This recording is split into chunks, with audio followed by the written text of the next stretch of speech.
Have you ever quietly wondered, is everyone else further ahead financially, or am I the only one who feels behind? Picture this. You're at a backyard barbecue. It's a Saturday afternoon. The sun is out, the food is good, and everyone looks like they're doing just fine. Your neighbor just got back from a 2-week vacation in Europe. Your coworker bought a new car last month. Your friend keeps talking about how they're investing now. And somewhere between your third burger and your second drink, a quiet little thought creeps into your head. Am I behind? Not behind in a dramatic, catastrophic way, just behind. Like everyone got a memo you didn't. Like there's a finish line somewhere and you're not sure where you are on the track. That feeling? It's one of the most common and least talked about feelings in personal finance. It's not the fear of debt, it's not the stress of bills, it's something subtler and honestly more powerful. It's the feeling of not knowing where you stand. And today, we're going to fix that.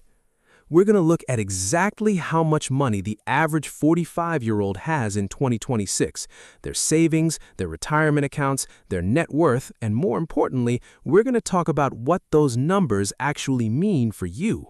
Because here's the thing, the average number tells a story, but the story behind the average, that's what will actually change how you think about money. So, let's get into it. Here's something most people do when they first start thinking about money benchmarks. They Google it.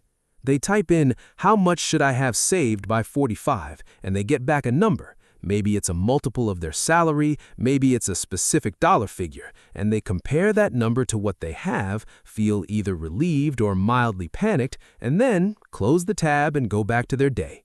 And the problem isn't that they looked up the number. The problem is that they stopped there. Because that number, the average, the benchmark, the you should have X times your salary saved rule is like using the average weather temperature to decide what to wear. The average temperature in a city might be 65 degrees, but that doesn't tell you whether it's 95 in July or 30 in January. Averages hide everything interesting. There's also a deeper psychological trap at work here.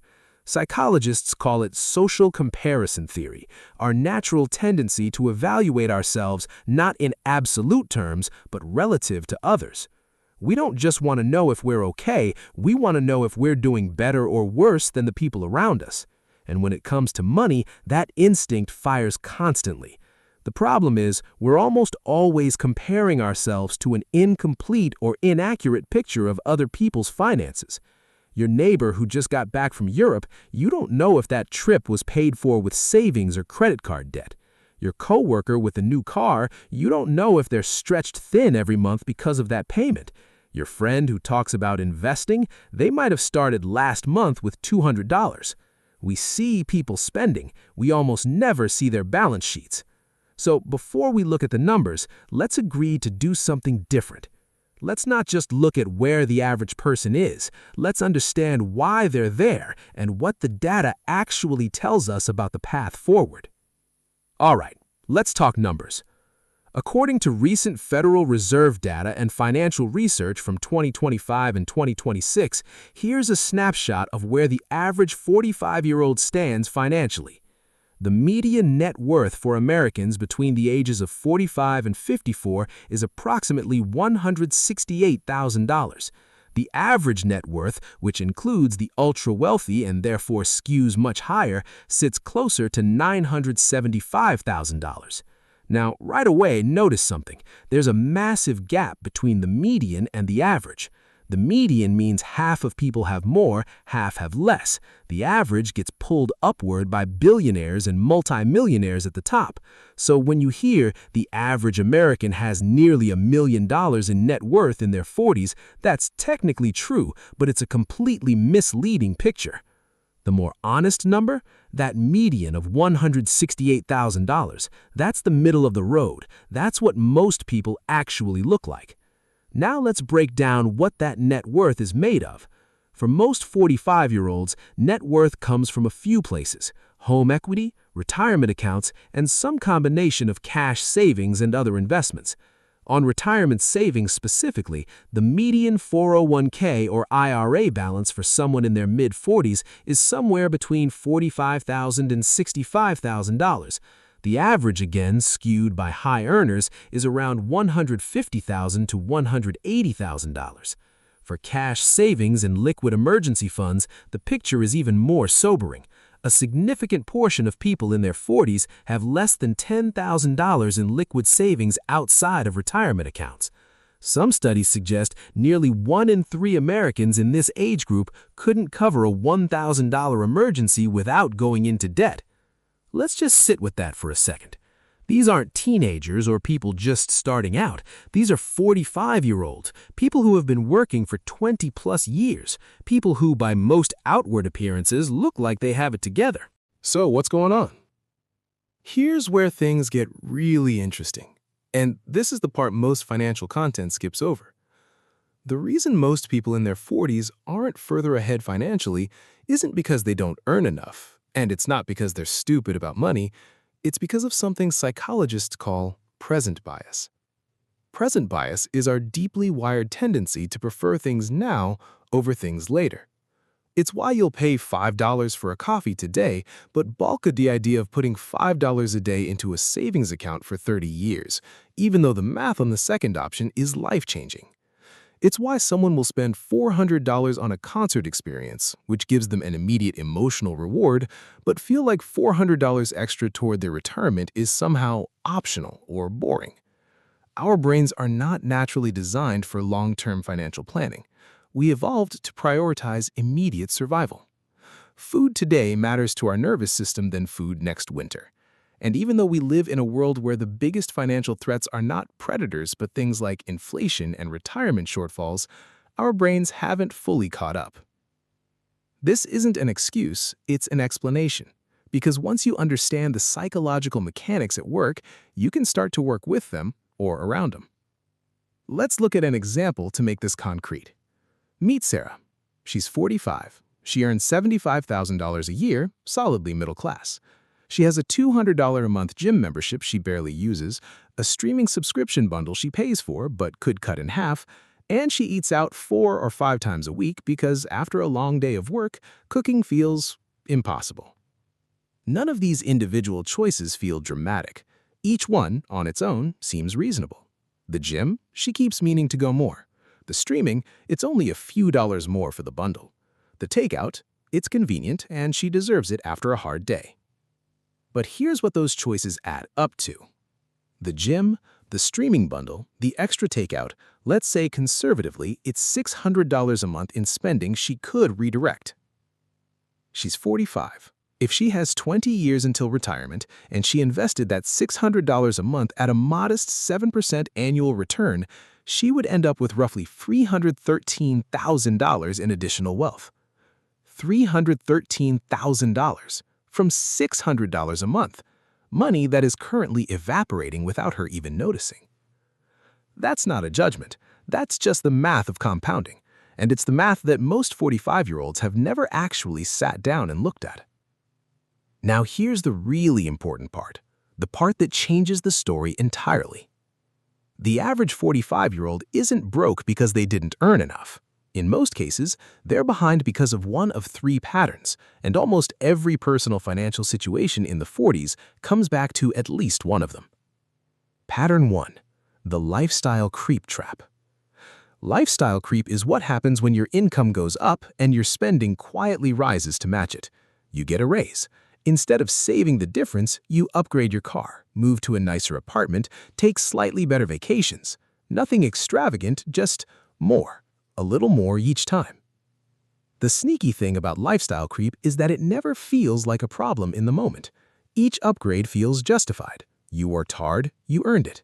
The problem only becomes visible when you zoom out and realize that after 15 years of income growth, your savings rate hasn't moved at all. Researchers have found that beyond a certain income level, increases in earnings have almost no correlation with increases in savings. People spend what they make, almost universally. Pattern 2. The debt treadmill. The average 45-year-old carries a meaningful amount of consumer debt, Credit card balances, car loans, maybe student loans that are still hanging around from a graduate degree taken in their 30s. Debt is a wealth machine, but it runs in reverse. Every dollar of interest you pay is a dollar that doesn't compound for you. It compounds against you for someone else, usually a bank. And the emotional weight of carrying debt also affects decision-making. Research shows people in debt are more likely to make short-term financial decisions and less likely to invest, even when they could technically afford to do both. It's a trap with a psychological component that makes it self-reinforcing. Pattern 3. The someday syndrome. This is the most common one, and it's almost invisible until it's too late. Someday I'll start investing. Someday when things are less tight. Someday when the kids are older. Someday when I'm more stable, more informed, more ready. Someday is the most expensive word in personal finance. Here's the number that makes this real. Someone who starts investing $500 a month at age 25 and stops at age 35, investing for only 10 years, will end up with more money at retirement than someone who starts at 35 and invests $500 a month continuously until age 65. That's 30 years of investing versus 10 years. How is that possible? Compounding. The first investor had 30 extra years for their money to grow. Time in the market isn't just important, it's the single most powerful variable in wealth building. Every year you delay is not just a year you miss saving, it's a year of compounding you can never get back. But here's where I want to flip the script, because this video could easily become a guilt spiral, and that's not what we're here for. If you're 45 and you're behind, or 30 and worried about becoming that 45-year-old, there's actually something important you need to understand. The average being where it is, that's actually an opportunity in disguise. Because here's what the data also shows. Wealth building is not linear, it's exponential. The first $100,000 is the hardest. The second $100,000 comes faster. By the time you reach $300,000 or $400,000 in investments, the math starts working in your favor in a way that feels almost surreal. Wealth doesn't build like stacking blocks. It builds like a snowball rolling downhill, slowly at first, and then all at once. A person who is 45 and has $50,000 invested today who gets serious and starts contributing aggressively $1,500 to $2,000 a month can reach $500,000 by their mid-50s. That's not retirement is solved territory for everyone, but it's a fundamentally different trajectory than where most people are headed. The question isn't, am I behind? The question is, what does the next decade look like? Because at 45, you still have 20 years of compounding ahead of you. That's powerful. That's real. So let's talk about what you can actually do with all of this. Step 1. Get a real number. This sounds obvious, but most people genuinely don't know their net worth. They know their income, they kind of know their rough expenses, but they've never sat down and done the math. Assets minus liabilities equals net worth. Do that. It takes 30 minutes, and it is one of the most clarifying things you will ever do for your financial life. Once you know the number, you stop operating on vibes. You start operating on reality. And reality, even when it's uncomfortable, is always more useful than a vague sense of anxiety. Step 2. Identify your leak. Every spending situation has a leak, a place where money disappears that doesn't align with your actual priorities. Not all spending is a leak. Some spending is intentional and meaningful, and that's fine. The leak is the spending that happens by default, the subscriptions you forgot about, the convenience spending that adds up, the habit purchases you make on autopilot. Find your leak. Even reducing it by $300 to $500 a month and redirecting that toward investments will meaningfully change your 10-year trajectory. Step 3. Automate before you can spend it. This is the single most effective behavioral hack in personal finance, not because it's the smartest idea, because it removes the decision from your hands. If your 401k contribution goes out before your paycheck hits your checking account, you never make the choice to spend it. You adapt. Your brain updates its sense of what I have to reflect the lower number, and you live on that. This is called paying yourself first, and it works. Not because of willpower, but because of how our brains handle defaults. Whatever you don't automate, you will probably spend. Whatever you do automate towards savings and investing, you will almost certainly keep. Step 4. Stop comparing your Chapter 1 to someone else's Chapter 20. This is the psychological one. The comparison that makes you feel behind is almost never based on accurate information. You're comparing your internal experience of your finances, full of context, uncertainty, and all your setbacks, to someone else's external projection, their best-dressed version, their vacation photos, their "I'm investing now" moment. That comparison is not real, and it costs you in ways that are hard to measure but very real. Increased anxiety, worse financial decisions made from a place of scarcity thinking, and a distorted sense of what's actually possible for you. Your financial story is not over. For the vast majority of people watching this, you are not in the final chapter. You're somewhere in the middle. And in the middle, the decisions you make today carry more power than anything that happened in the past. Let's go back to that barbecue. Same sunny afternoon, same neighbor who just got back from Europe, same coworker with the new car, same friend who started investing. But this time, something is different. You know what you have. You know what your path looks like. You know that the average 45-year-old is sitting on around $168,000 in net worth. And you know that this number, whether you're above it, below it, or right at it, is not a verdict. It's a starting point for a conversation. You know that wealth doesn't build from one dramatic decision. It builds from small, consistent, boring decisions made repeatedly over time, automating savings, cutting the leaks, not delaying. You know that the most expensive thing in your financial life is probably not a big splurge. It's probably the years you spent on the sidelines. And you know something else too, something the comparison never shows. The neighbor might be carrying $15,000 in credit card debt from that vacation. The coworker might be making car payments that stretch their budget thin every single month. And the friend who talks about investing, they might be doing exactly what you should be doing, starting somewhere, even if it's small. Personal finance is deeply personal. It is shaped by income and circumstances and luck and choices and things entirely outside your control. No one's path looks exactly like another's, but there is one thing that is universal, one truth that holds regardless of your starting point, your age, your income, or your current balance. The best time to get serious about money was 10 years ago. The second best time is right now, and right now includes today. So if this video did one thing, I hope it made you want to sit down today, tonight, this weekend, and just look at your actual numbers. Not to feel bad about them, not to compare them to someone else's, just to see them clearly. Because clarity is where everything starts.